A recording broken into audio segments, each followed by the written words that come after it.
자, 지금부터 항바이러스 예방 효과가 있는 허발 레메디의 임상적 근거 리뷰를 발표하겠습니다. 저는 김경철입니다. 강남 메이저 병원에 있습니다. 어, 오늘 강의는 강의를 통해 소개되는 허브 또 영양제 등의 제조 판매 회사 어떤 금전적인 지정적인 관계가 없음을 먼저 밝힙니다. 중요한 것은 이런 이제 레벨 오브 에비던스, 즉 근거 중심으로 우리가 한번 좀 볼 텐데요. 근거에는 크게 5가지 정도가 있습니다. 1단계는 시스테믹 리뷰, 흔히 메타 분석이라고 하는 그런 RCT들의 그 랜더마이즈 컨트롤 트라이얼의 어떤 시스테믹 리뷰 또는 메타 분석이 있는가가 1A입니다. 1B는 잘 구성되어 있는 랜더마이즈 컨트롤 트라이얼이 있는가 부분입니다. 2는 이제 코호트 스타디, 특별히 프로스펙티브 코호트 스타디가 있는가. 3는 케이스 컨트롤 스타디, 그리고 4는 이제 케이스 정도, 그러니까 스타디 정도 수준은 아니지만 케이스 리포트 정도 수준입니다. 5 정도가 이제 실험적인 근거가 있는지에 대한 부분입니다. 그래서 물론 이제 인비보, 인비트로 더 6번, 7번도 있지만 임상의 근거에서 먼저 말씀을 드리겠습니다. 흔히 이제 이런 허발 쪽에 또는 누트리언 쪽에 그런 저널들 찾아보면은 각각 다음과 같은 표들이 있지요. 이렇게 예를 들면 에키나시아 같은 경우는 가장 이제 근거가 있는데 그 펑션은 뭐고 대상 바이러스는 이제 인플루엔자 바이러스인지 커먼 콜드인지 등등을 봅니다. 저도 처음 들어보는 그런 누트리언트 허브들이 꽤 많이 있습니다. 비타민 C라든지 프로바이오틱스 또는 징크, 셀레니움, 이제 아마 다른 연자가 강의하시는 내용들까지 포함되어 있는 이런 부분들이 있습니다. 각각의 레퍼런스가 있기 때문에 제가 일일이 다 찾아보면서 근거의 수준을 볼 수가 있는데요. 최근에 마침 코비드-19을 가지고 어떤 서플리먼트나 또는 누트리언트들을 복용을 권고할지를 또는 권고하지 않을지를 미국의 IFM, 펑셔널 메디슨 학회에서 기능의학 학회에서 정리한 내용 중심으로 오늘 좀 발표하도록 하겠습니다. 네, 이 IFM에서는 크게 4단계로 레벨 오브 에비던스를 따졌는데 첫 번째가 스트렝스 오브 에비던스가 컨디셔널, 그러니까 정확한 근거가 명확하지 않을 때 어떤 바이올로지 메커니즘은 있지만 어느 정도 설명을 하지만 프로 앤 컨스 어떤 결론이 뚜렷하지 않을 때 컨디션, 조건적인 그런 근거를 제시, 별 1개짜리라고 보시면 되고요. 리미티드, 즉 최소한 하나 정도의 그런 코릴레이션, 그러니까 의미 있는 그런 아웃컴이 있는 연구가 있다고 보시면 되겠습니다. 바이오로지 메커니즘도 어느 정도는 설명이 돼야 된다고 합니다. 스트렝스 오브 에비던스의 머더레이트는 최소한 2개 이상의 독립된 앞서 말씀드렸던 레벨 오브 에비던스의 1번과 2번, 즉 코호트 스타디나 RCT 정도의 그런 연구들이 최소한 2개 이상의, 그리고 바이올로지컬 메커니즘도 최소한 있어야 된다는 것들입니다. 가장 스트롱한 에비던스로는 레벨 1, 2에 해당되는 최소 2개의 인디펜던트 스타디가 필요하고요.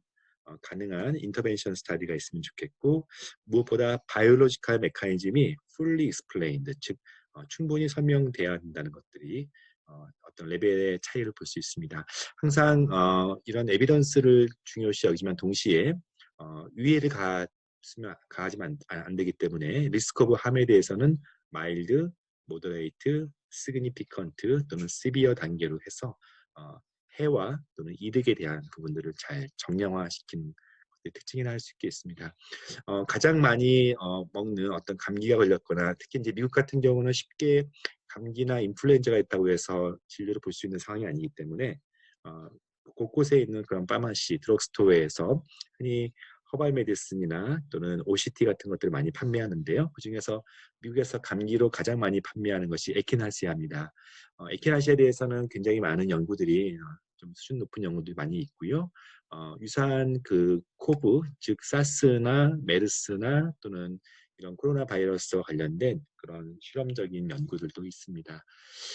다 자세히 볼 필요는 없고요. 그래서 여기서 말하는 스트렝스 오브 에비던스는 스트롱, 그리고 리스크 오브 함은 마일드 정도고요.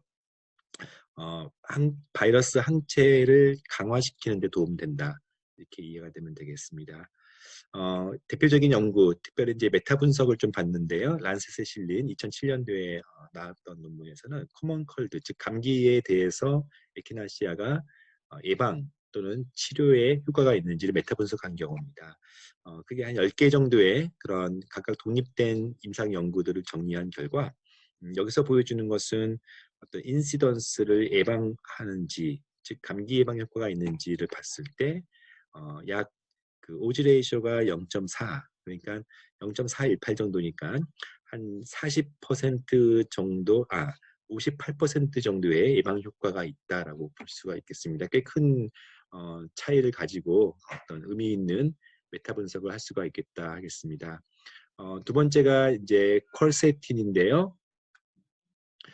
퀄세틴 같은 경우는 특별히 RNA, DNA 바이러스에 모두 효과가 있다라고 할 수가 있겠습니다.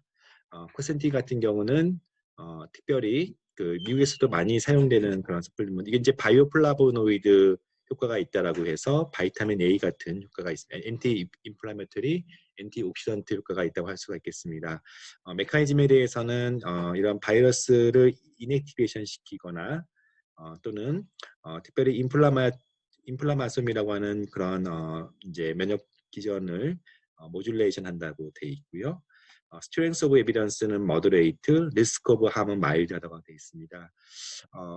저는 별 3개 정도로 줬다고 보시면 되겠고요. 그 다음에 커큐민은 잘 알려져 있는 강황으로 알려져 있고요. 하루에 1g 정도를 먹어야 된다라고 알려져 있습니다. 역시 메커니즘은 NLRP3 인플라마솜을 모듈레이션하는 그런 기능이 있고요. 코비드 19에 대해서도 인비트로 스타디에서 바이럴 리플리케이션을 감소시켰다 이런 보고가 있는데요. 아직까지는 임상에 대한 논문들이 많지 않아서 별 한계, 컨디셔널한 스트렝스 오브 에비던스를 가지고 있습니다. EGCG, 즉 그린티에서 나오는 성분이죠. 그래서 하루에 4컵 정도 마시면, 특히 중국에서 많은 연구가 되고 그린티 쪽에 도움된다고 하지만 IFM에서는 이 에비던스를 컨디션으로 봤습니다. 무엇보다 드물지만 헤파토톡시시티가 있다는 보고도 있어서 조심해야 될 것 같고요. 또 NAC, 대표적인 아세틸시스테인 항산화 물질인데요. 600에서 900ml 정도의 그런 도세지를 권고하고요. 메커니즘은 역시 이런 글루타치온을 강화시킴으로써 항산화 또는 항염 효과가 있다 이렇게 보시면 되겠습니다. 그러나 스트렝스 오브 에비던스는 역시 제한적이다라고 보시면 되겠고 특별히 유해하진 않다라고 보시면 되겠습니다. 레스베라트롤, 우리가 잘 알고 있는 항산화 물질이고요. 포도 껍질에서 많이 역시 그 인플라마솜을 모듈레이션 하는데 이제 주된 기전이 있고요. 메르스 때 또 인플루엔자 관련된 연구들이 있는데 여전히 그렇게 RCT가 많이 진행되지 않았다고 보시면 되겠습니다. 엘더베리, 즉 흔히 이제 삼부쿠스 나이가라 어떤 블랙 엘더베리라고 많이 알려져 있고요. 말대로 검은색의 그런 베리 종류라고 할 수가 있겠습니다. 우리가 좀 관찰할 것 중에 하나가 이런 경우는 사이토카인 스톰이 생길 수 있다. 이 부분에 대해서 좀 이렇게 코션하고 있는데요. 이런 허발 쪽에 또는 강력한 어떤 서플리먼트들이 때로는 지나치게 면역을 증가시켜서 이런 사이토카인 스톰을 일으킬 수 있다는 것에 대해서는 우리가 늘 조심해야 되고요. 그래서 오토이뮨 환자나 또는 너무 젊은 친구들한테 많은 면역 강화제를 먹이는 것이 좋은가에 대해서는 좀 돌이켜봐야 되겠다 생각이 듭니다. 에비던스 스트렝스가 꽤 스트롱하죠. 거기에 대해서 그리고 리스크 오브 함은 좀 전에 말했던 어떤 톡식에 대한 부분도 있지만 비교적 마일드하다라고 보시면 되겠습니다. 대표적인 논문 잠깐 봤죠. 삼부쿠스, 미국에서 가장 많이 유통되고 있는 것들인데요. 논문들의 수준이 이제 각각 좀 조금씩 차이가 있습니다. N수가 그렇게 많지 않다는 것을 좀 기억하시고요. 그러나 각각의 그 RCT 또는 인터벤션 스타디에서 대부분의 논문들이 통계적으로 유의한 수준의 그런 바이러스의 예방 효과, 인플루엔자 바이러스의 치료 효과에 대해서 의미 있다라고 말하고 있습니다. PA, 팔미톨릴, 저도 이거 좀 발음하기 어렵네요. 이런 영양제가 있는데요. 우리가 이제 저도 알아보니까 이렇게 미국에서는 그렇게 많이 대중적인 인기를 누리고 있지 그거 않다고 합니다. 일종의 그 이제 그 PEA, 그 항산화 물질로 알려져 있는데요. 특히 이제 인플루엔자에서 사이토카인 스톰에 대해서 좀 약화시킨다. 아까 좀 전에는 사이토카인 스톰을 일으키는 그런 서플리먼트도 있는데 반면에 이것은 좀 약화시킨다, 좀 모듈레이션한다, 이런 부분들은 좀 의미가 있어 보입니다. 그러나 스트렝스 오브 에비던스는 재밌게도 그 트리트먼트에 대해서는 컨디셔널이지만 프리벤션에 대해서는 스트롱인데 거기에 대한 논문들을 제가 많이 찾지 못했습니다. 한국에서 가장 이제 이슈가 되는 게 과연 홍삼 또는 고려 인삼이 바이러스 인펙션에 도움이 되겠느냐에 대한 부분들인데요. 고려 인삼학회가 굉장히 많은 펀딩을 함에도 불구하고 임상 실험을 통해서 어떤 바이러스 인펙션의 트리트먼트나 그런 프리벤션에 대한 에비던스를 많이 확보하지 못했던 것 같습니다. 그래서 스트렝스 오브 에비던스는 리미트 또 리스크 오브 함에 대해서는 마일드하다 부분이고요. 한 논문을 가져왔는데요. JKMS 저널 오브 코리안 메디컬 사이언스라는 논문에서 한국의 그 홍삼이 특별히 에큐트 레스피레이터리 일리너스, 대표적인 이제 인플루엔자나 감기 같은 그런 호흡기 바이러스의 RCT 결과 그 이제 홍삼을 먹었던 군에서 플라시보에 비해서 바이러스 예방 효과 또 치료 효과, 증상을 완화시키는 효과들이 통계적으로 의미 있다는 것들을 보여줍니다. 그 외에 저희가 계속 홀푸드에 대해서 이제 퍼더 리뷰를 계속 해야 되는데요. 오늘 다뤘던 엘더베리, 에키나시아 외에도 칼렌듈라 같은 또 허브가 있고요. 전통적으로 예전에도 사스를 막았던 것은 갈릭 때문이다, 김치 때문이다, 이런 부분도 있어서 여기에 대한 연구도 찾아봐야 됩니다. 아스트라갈로스는 이제 흔히 말하는 황기, 그 TA65 같은 황기 뿌리인데요. 거기에 대한 좀 더 저희가 리뷰도 필요하고, 그 외에 여러 가지 흔히 이제 탑 10, 탑 5 허브 중에서 엔티바이러스 효과가 있는지에 대해서는 제가 좀 더 찾아봐야 되겠습니다. 간단하게 오늘 허브에 대해서만 주로 얘기했고요. 바이타민과 미네랄과 다른 부분 또 프로바이오틱스 부분에 대해서는 우리 또 다른 선생님들께서 발표해 주실 것입니다. 이상입니다.